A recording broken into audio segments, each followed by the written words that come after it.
আসসালামু আলাইকুম। সবাই কেমন আছেন? আশা করি ভালো আছেন।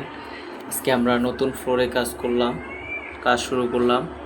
তো এটা হচ্ছে 24x24 ডিবিএল এর টাইলস। এটা হচ্ছে মিরপুর কাজীপাড়া।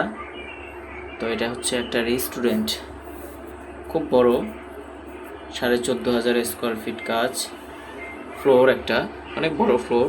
তো আজকে শুরু করলাম। সবাই সাপোর্ট করবেন আমাদেরকে, ভিডিওতে লাইক কমেন্ট শেয়ার করবেন, আর কেমন হলো আপনারা অবশ্যই জানাবেন। আর আমাদের অনেক মিস্ত্রি লাগবে, মিস্ত্রি ভাইরা যদি দেখেন তাহলে আমাদের অনেক মিস্ত্রি লাগবে, তাহলে অবশ্যই কমেন্ট করবেন, যোগাযোগ করবেন। আমাদের অনেক পরিমাণ মিস্ত্রি লাগবে। তো এটা হচ্ছে 6 তলা, সবগুলোই হবে, কফি হাউস হবে, রেস্টুরেন্ট হবে। তো অবশ্যই জানাবেন সবাই, আর কেমন হলো কাজটা সবাই অবশ্যই কমেন্টে জানাবেন। ভালো থাকেন, সুস্থ থাকেন, আল্লাহ হাফেজ।